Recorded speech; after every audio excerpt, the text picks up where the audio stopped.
Assalamualaikum warahmatullahi wabarakatuh. Innal hamdalillah nahmaduhu wa nasta'inuhu wa nastaghfiruh wa na'udzu billahi min sururi anfusina wassayyiati a'malina. May yahdihillahu fala mudilla lahu wa may yudlilhu fala hadiya lahu. Wa asyhadu an la ilaha illallah wahdahu la syarika lah. Wa asyhadu anna Muhammadan abduhu wa rasuluh. Allahumma salli ala Muhammad wa ala ali Muhammad. Allahumma anfa'na bima 'allamtana wa 'allimna ma yanfa'una wa zidna ilma. Ma'asyiral muslimin rahimani wa rahimakumullah. Melanjutkan pembacaan Qawaidul Qur'aniyah fin nafsi wal hayat, berkaitan dengan pribadi dan kehidupan. Kita masuk pada Al-Qaidatul Khamisatu wal Isruna, kaidah yang ke-25. Wa ma nursilu bil ayati illa tahwifa. Dan tidaklah kami kirim tanda-tanda kekuasaan kami kecuali untuk menakut-nakuti. Jamaah hormati, hadhihi qaidatun minal qawaidil lati tatasilu bi fiqhi sunanil ilahiyati fil umam wal mujtama'ati. Ini satu kaidah dari kaidah-kaidah yang berhubungan tentang fikih sunnah ilahiyah terhadap umat-umat dan masyarakat-masyarakat. Jadi nanti kalau ada satu umat misalkan mendapatkan sesuatu musibah, di situ ada fikih. Fikihnya apa? Tahwifa, untuk menakut-nakuti. Untuk seseorang bisa mengambil pelajaran. Wa qad tanawa'at ibaratul mufassirin fi bayanil muradi bihadil ayatil lati yursiluha rabbuna ta'ala. Dan sungguh ungkapan ahli tafsir bermacam, berkaitan tentang penjelasan yang dimaksud dengan ayat-ayat yang Allah kirim. Wa ma nursilu bil ayati, tidaklah kami kirim ayat-ayat, ayat kekuasaan Allah, supaya orang takut. Apa ayat itu? Famin qail. Di antara ucapan mufassirun adalah al-mautu al-mutfashi alladhi yakunu bisababi waba au marad. Termasuk ayat Allah itu kematian yang terjadi tiba-tiba. Yang terjadi tiba-tiba. Yang keberadaan kematian itu sebabnya wabah ataupun sakit. Itu untuk menakut-nakuti. Contoh kayak beberapa tahun yang lalu wabah corona. Ya. Kematian tiba-tiba. Orang yang kadang dikenal fisiknya kuat mati. Itu merupakan ayat Allah tahwifah, untuk menakut-nakuti.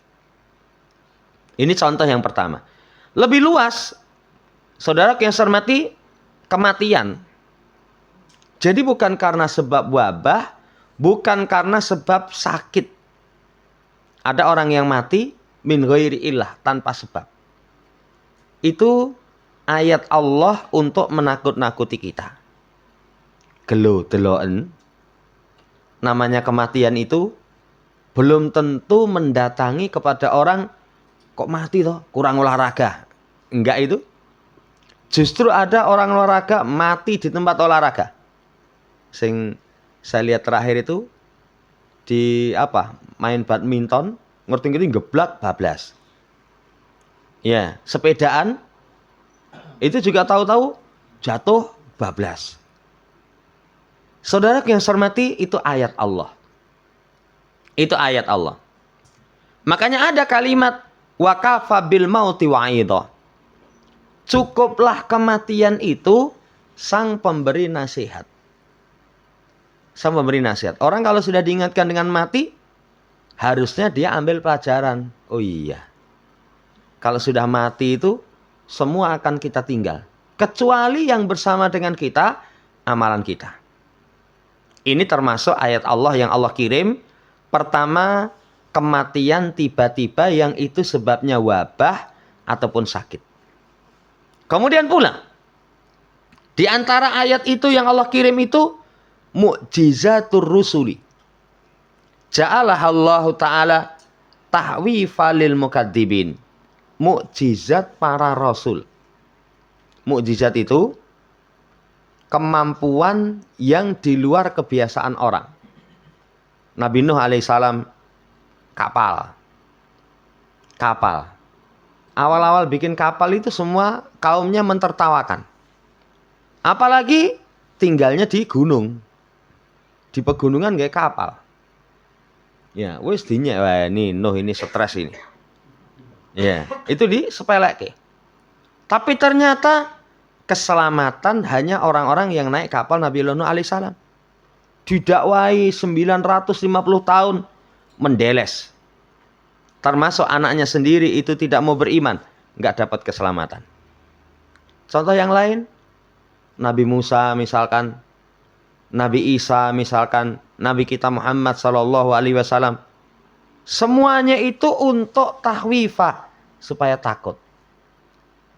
Ini ayat Allah, diantaranya yang keduanya adalah mukjizat.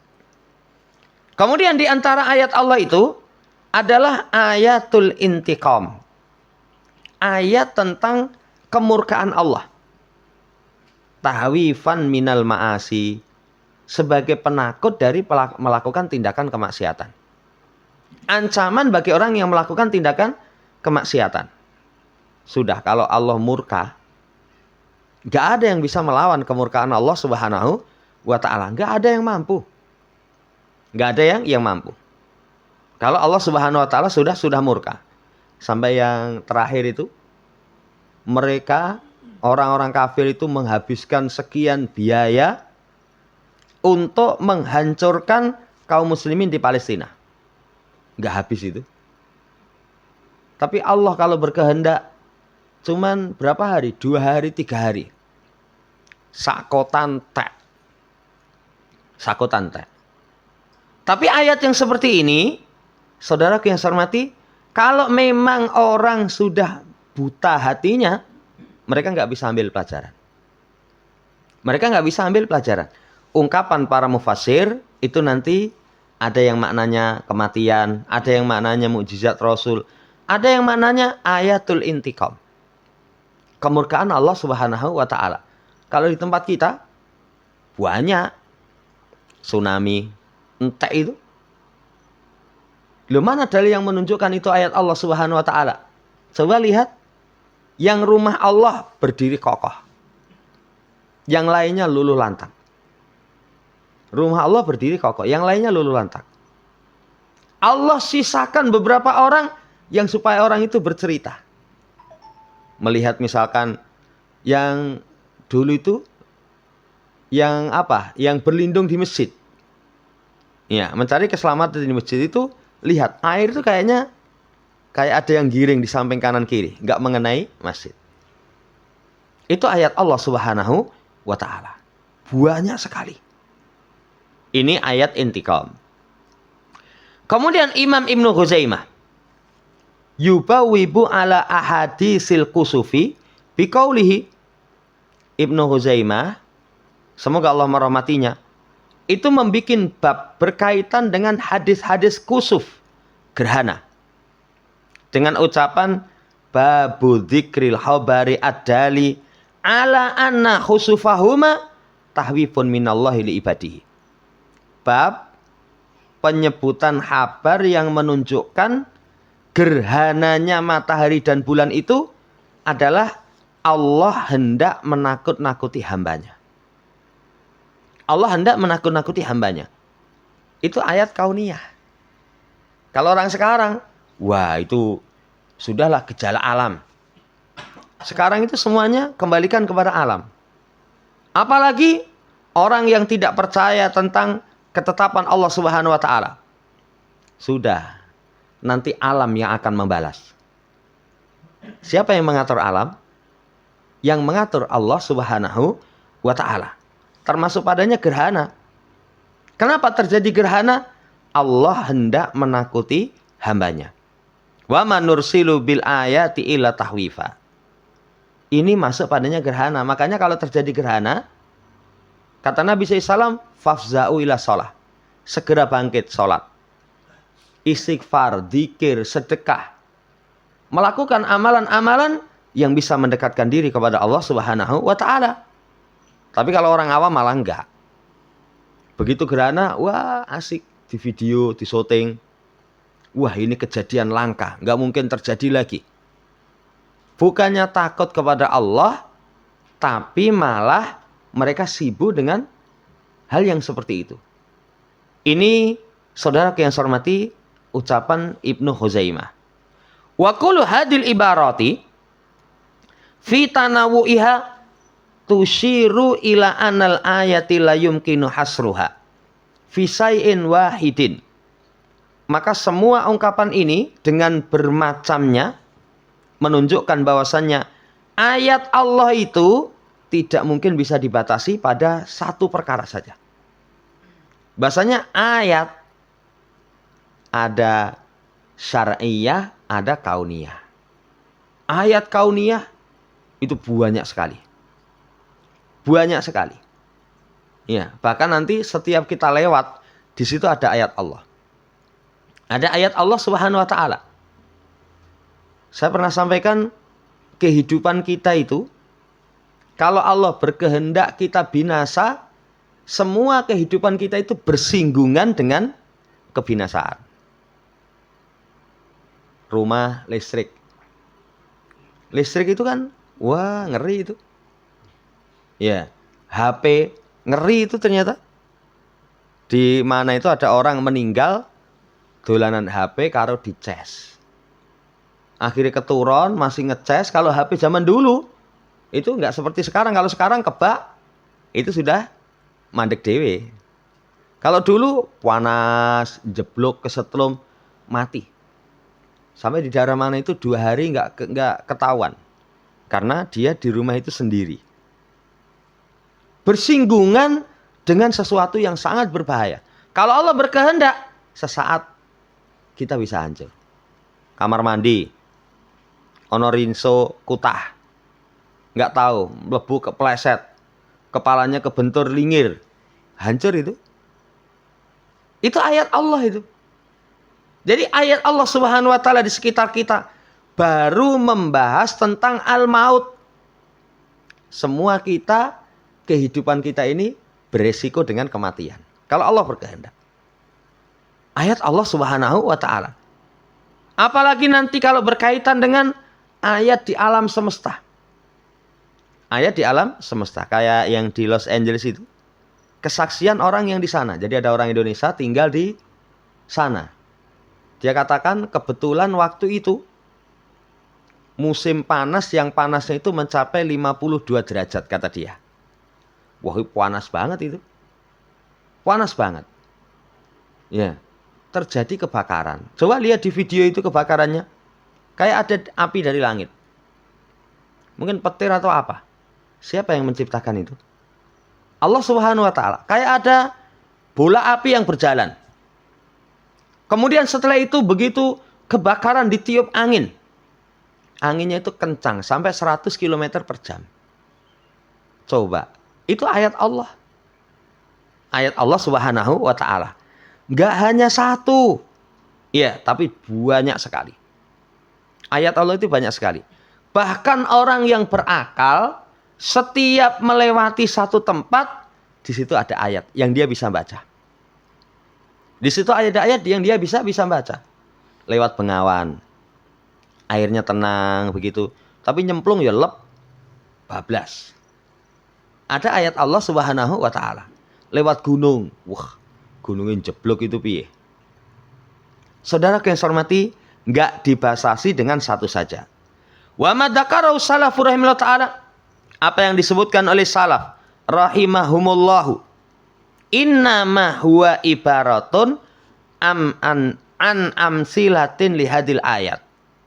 Ungkapan tentang contoh-contoh bagi ayat ini. Jadi apa yang datang dari salaf dengan bermacam ungkapan itu hanya contoh. Sekedar contoh ayat Allah. Berarti ayat Allah itu sangat banyak. Walaisa muradium bidzalika hasrul ayati fi nau'in wahidin minha. Bukan maksud mereka itu membatasi ayat pada satu jenis. Enggak. Ya, makanya nanti lihat kalau kita belajar ilmu tafsir, ungkapan tafsiran para ulama terdahulu itu dengan ungkapan yang bermacam. Kayak kemarin, walladzina jahadu fina. Baru kemarin, walladzina jahadu fina. Apa maksudnya? Ada yang maksudnya taubat, ada yang maksudnya mengamalkan ilmu, ada yang maksudnya sabar. Satu ayat, tapi ungkapan yang mereka pakai itu banyak. Ya. Wa hadhihi adatus salaf fi amsali hadil mawadhi'i indama yufassirunaha. Seperti inilah kebiasaan para salaf dalam contoh-contoh tempat-tempat yang mereka tafsirkan. Penafsirannya itu bermacam, menunjukkan wawasan nanti pelajarannya luas. Wallahu ta'ala alam, ini pendahuluan yang disampaikan oleh penulis. Wal muhimu huna an yata'ammala al-mu'minu wal mu'minatu kasiron fi hikmati min irsali hadil ayati ala wahiyat tahwifu. Yang terpenting, mukmin laki dan perempuan itu untuk memperhatikan banyak dari hikmah dikirimnya ayat-ayat itu. Itu diperhatikan. Apa sih hikmahnya? Apa sih hikmahnya? Apa sih pelajaran yang terkandung di dalamnya? Hikmah dan pelajarannya takhwif. Supaya kita semakin takut kepada Allah Subhanahu wa ta'ala. Hikmahnya supaya semakin takut. Nah, kita lihat kayak kebakaran yang di Amerika itu. Ngeri itu. Itu baru dunia. Berarti jahanam koyo ngopo itu. Dahsyatnya kayak apa? Iya. Itu supaya orang takut. Hatta yakunal insanu khaifan wajila min uqubatin qad tanzilu bihi. Harapannya nanti supaya manusia itu takut, gemetar dari hukuman yang turun dengannya. Ada rasa takut. Ada rasa takut. Lah orang kalau sudah dihukum nggak takut, apa mungkin dia bisa berubah? Contohnya orang tua saja, pendidik saja kepada anak. Kalau anak dihukum sudah nggak ada takut, apa kemungkinan bisa berubah? Nggak mungkin bisa. Wis, wah ngeri kandani sore kon adus ora gelem malah tak kunci ning kamar. Dikunci ning kamar malah seneng. Ya wis ning kamar dolanan HP karo turun-turun malahan. Kan nggak mungkin mau berubah. Lah kalau ayat Allah berkaitan dengan kematian, berkaitan dengan kemurkaan Allah, sudah tidak muncul khaifan wajilah. Nggak ada rasa takut, nggak ada gemetar. Wah, sudah parah itu. Itu sudah parah. Wallahu ta'ala alam. Dibawakan ucapan Qatadah, semoga Allah merahmatinya. Penjelasan tentang kaidah Quran. Wa ma nursilu bil ayati ila tahwifa. Innallaha yuhawwifun nasa bima sya'a min ayatin la'allahum ya'tabirun aw yadzakarun aw yarji'un. Sesungguhnya Allah menakuti manusia dengan apa yang Allah kehendaki dari ayat-ayatnya. Ya, apa tujuan Allah kasih kita hal-hal yang menjadikan kita takut? Pertama, la'allahum ya'tabirun. Supaya bisa mengambil pelajaran. Supaya bisa mengambil pelajaran. Contoh tadi, kematian tiba-tiba. Ambil pelajaran. Oh, ternyata mati itu tanpa permisi. Supaya ambil pelajaran. Yang kedua, supaya menjadi ingat. Eling, sadar. Kadang orang akan bisa sadar itu dengan kejadian-kejadian yang seperti itu. Dengan kejadian yang seperti itu orang sadar. Contoh kena wabah. Sakit keras. Kadang orang bisa sadar. Kalau saya pernah mencontohkan ada seseorang dulu ketika waras. Ayo Kang, neng masjid sholat. titip salam karo Allah. Nganyel lagi ya. Terus Allah itu assalam. Dia kalau titip salam sama Allah itu berarti lancang itu. Allah assalam. Ya. Wow, angel. Tapi begitu ngatang-ngatang di rumah sakit, dia bisa ambil pelajaran, dia ingat. Saya pernah cerita, ada orang ketika sehatnya angel. Begitu sakit, opnam di dokter kandang sapi itu. Saya jenguk ke sana itu lama sekali, sudah beberapa tahun yang lalu. Itu tak jenguk, tak doakan, aku sok anggere mari aku harus sholat nang masjid tenan katanya.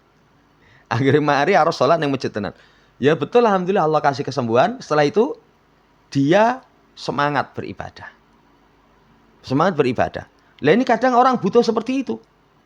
Butuh seperti itu. Dikasih dulu hal-hal yang menakutkan. Kayak penyakit gitu. Nanti baru sadar. Kemudian la'allahum yarji'un, agar mau kembali. Supaya orang mau kembali. Ini dibawakan ucapan Qatadah. Berkaitan tentang wa manursilu bil ayati ila tahwifa. Gak lepas dari 3 hal itu. Ambil pelajaran, ingat, kembali. Ambil pelajaran, ingat, kembali. Apalagi orang-orang tertentu, itu kalau urung ketanggor, itu biasanya nggak bisa mengambil pelajaran. Ada orang yang tipenya keras kepala, kewandaan itu ngeyel itu. Tapi nanti kalau ketanggor dewe, baru sadar. Baru sadar. Saya sering ada orang curhat ki angel kandani itu. Tokno wae, Mas.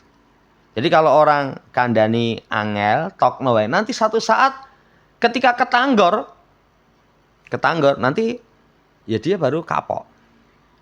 Pak motor mbak hati-hati toh mas. Oh, rong tau ngrasakne penake numpak motor ya biayaan. Malah katanya nikmatin numpak motor biaya ya wis. Kowe numpak motor mbok sing sopan nang ngarepe wong. Alah opo? Ya wis tokno wae. Nanti kalau tahu-tahu nyekengkang ning sawah gitu. Ora ana sing nulungi baru sadar. Loh kan karena orang jelek itu yang dimana itu pernah ada orang kecelakaan tapi sedurunge gaya-gaya gitu loh. Begitu kecelakaan namun cedai, loro mas, nggih, mudar. Tinggal lungo itu, bukan ditulungi. Apa nggak sakit coba? Kondisi parah misalkan, iya mas, loro. Bukannya ditulungi malah diunek-unek ke. Saudara yang saya hormati, nanti hikmahnya ya tabirun, ya dakarun, yarjiun. Kemudian sekarang, dakarolana anal kufata rojafat ala ahdi ibni Mas'ud. Disebutkan kepada kita bahwasanya Kufah itu terjadi gempa di masa Abdullah bin Mas'ud. Maka beliau berkata, ya ayuhan nas, inna rabbakum yasta'tibakum fa'atibuhu. Wahai manusia, sesungguhnya Rabb kalian itu mengingatkan kalian. Segera kalian ingat. Allah itu menegur kalian. Segera kalian sadar. Gempa. Kalau orang sekarang terjadi gempa, oh bener mas. Karena itu lempengan apa itu katanya di situ itu. Jadi nanti kalau ketemu gesekan terjadilah gempa. Kenapa orang nggak mikir siapa yang menggerakkan lempengan itu? Tapi kalau orang khurafat ngeri meneh. Ono gempa, nogone nggon kono kae mas, obah. Saya teringat dulu nih waktu di kampung kan begitu. Jadi ada gempa, tanah longsor itu, wah khurafatnya di masyarakat itu nogone pengen pindah nggon. Saudara yang saya hormati, padahal itu kata Ibnu Mas'ud, inna rabbakum yasta'tibakum fa'atibuhu. Inna rabbakum yasta'tibukum fa'atibuhu. Sesungguhnya Tuhan kalian itu mengingatkan kalian. Ingatlah kalian. Itu teguran dari Allah supaya kalian menjadi sadar. Kemudian diriwayatkan oleh Ibnu Abi Syaibah di dalam musannafnya dari jalannya Sofiyah bintu Abi Ubaid. Beliau berkata, zalzalatil ardu ala ahdi Umar hatta istafaqat as-sururu. terjadi gempa pada masa Umar yang kasur itu bergoncang.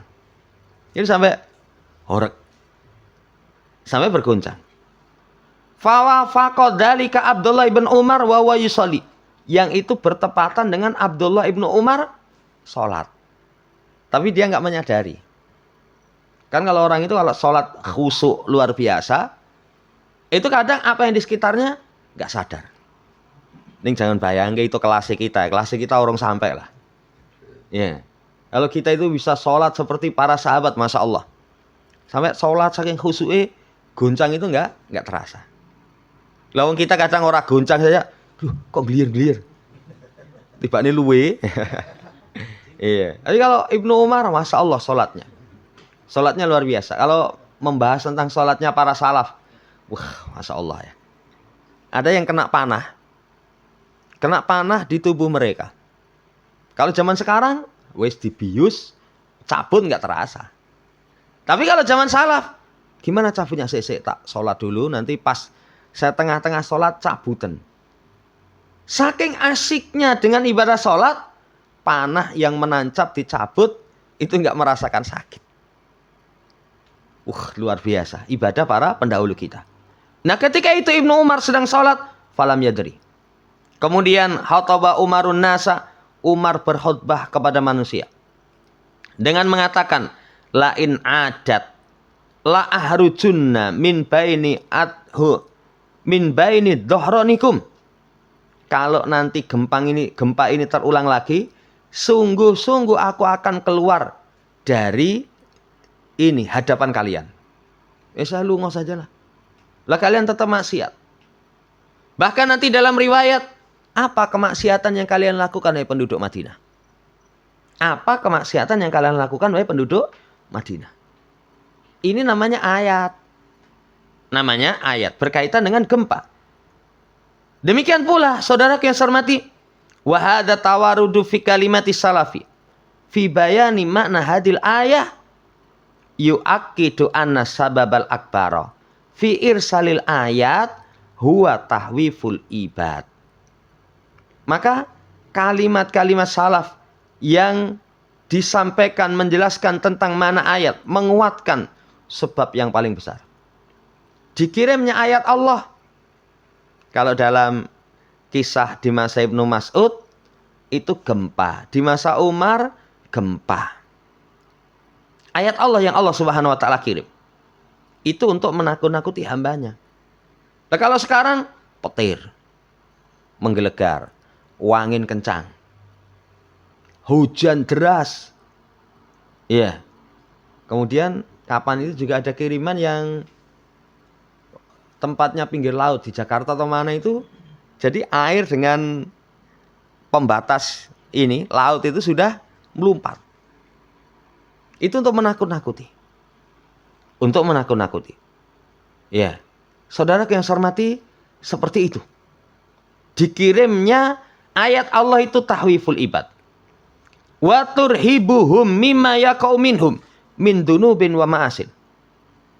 Menakuti mereka dengan apa yang terjadi dari mereka berupa dosa dan kemaksiatan, la'allahum yarji'un ila rabbihim, agar mereka mau kembali kepada Rabb mereka, alladzi arsala lahum hadil ayati wan nadr, yang Allah kirim kepada mereka ayat-ayat ini dan peringatan ini. Wa in lam yarji'u fa inna hadhihi alamatu qaswatin fil qalbi. Iya dan billah. Tapi kalau dikirim ayat nggak mau kembali, ini sebagai tanda kerasnya hati mereka. Kalau sudah ada ayat kayak gitu, nggak mau ingat, hatinya keras. Hati keras itu ayat syariah nggak tembus. Ayat syariah nggak tembus. Ayat kauniyah sama sekali tidak menembus. Orang kalau sudah hatinya keras, itu tadi biasa mas. Jadi kebakaran kayak gitu, lumrah itu. Itu orang saiki panas ya.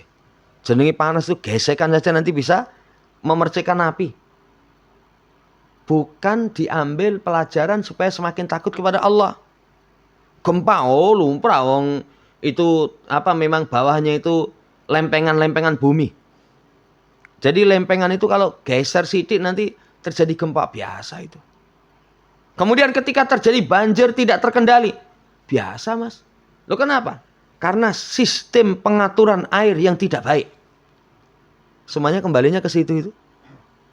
Kok beras larang kaliran itu, wah lumrah mas. Kenapa? Karena gagal panen. Dia tidak pernah memikirkan, kok bisa gagal panen? Kok bisa gagal panen? Saudara yang saya hormati, menunjukkan hatinya keras. Menunjukkan hatinya keras. Allah Ta'ala alam. Kata Allah Subhanahu wa Ta'ala, "Walaqad arsalna ila umamin min qablika fa akhadnahum bil ba'sa wad-dharra la'allahum yatadarraun." Sungguh kami telah kirim kepada umat-umat sebelummu. Kami siksa mereka itu bil ba'sa. Dengan penderitaan, ya, kesengsaraan, wad-dharra, kesempitan, la'allahum yatadarraun, agar mereka merendahkan hati pada Allah. Kan tadi disampaikan, ada kalanya orang itu nangis-nangis, ya Allah, iso nangis sih. Iso nangis karena terkena musibah. Kalau nggak kena musibah, wong lanang kok nangis, cemen katanya. Kadang orang mau merendahkan diri kepada Allah itu dengan dikirimnya ayat.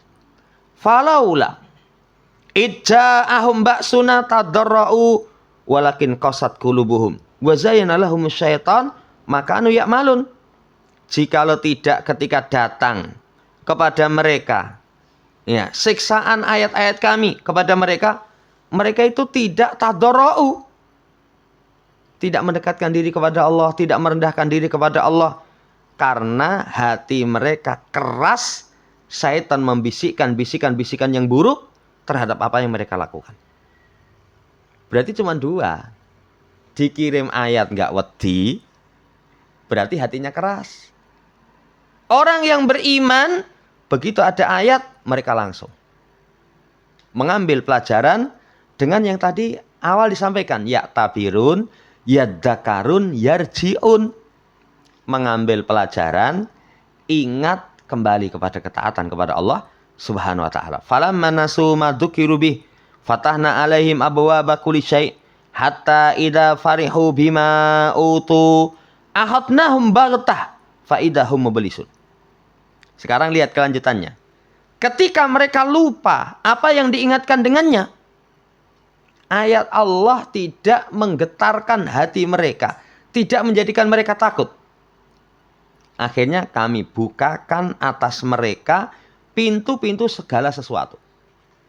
Allah kasih uripe penak. Wah, semuanya kecukup. Lah kondisi itu ketika mereka bangga dengan apa yang didatangkan, kami hukum mereka secara tiba-tiba, mereka terdiam putus asa.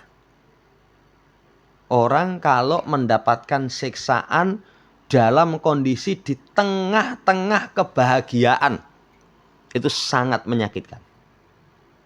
Dibandingkan dengan orang mendapatkan penderitaan di puncak keterpurukan. Iya, contohnya urip rekoso gitu, tahu-tahu ya, datang musibah, mati. Wah, alhamdulillah wis ora rekoso kata dia. Tapi kalau lagi bahagia-bahagianya, seneng-seneng, kemudian datang adab.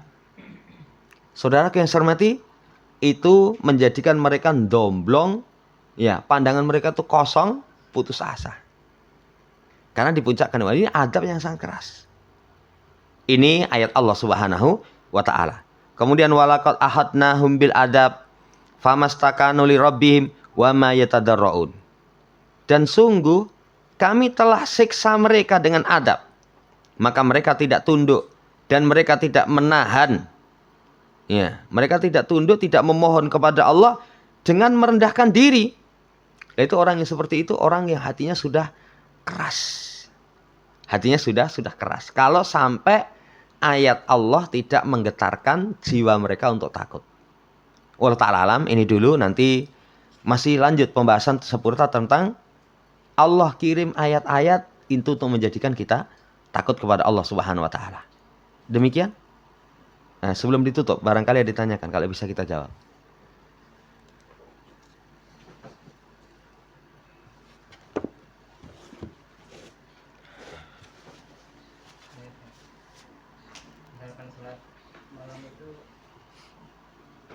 Isya 2 rakaat lalu witir itu nanti malah nambah lagi itu.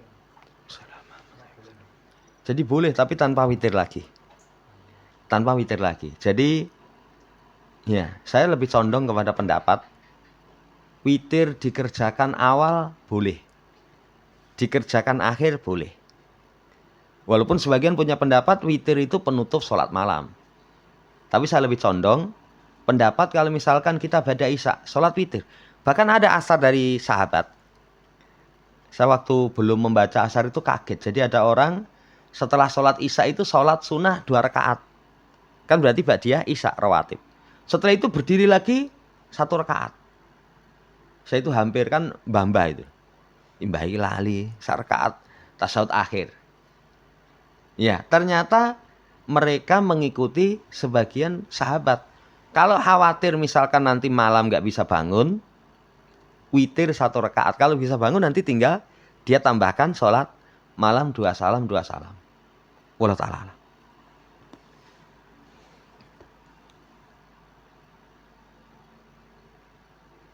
Cukup. Subhanakallahumma rabbana bihamdika asyhadu an la ilaha illa anta astaghfiruka wa atubu ilaik. Assalamualaikum warahmatullahi wabarakatuh.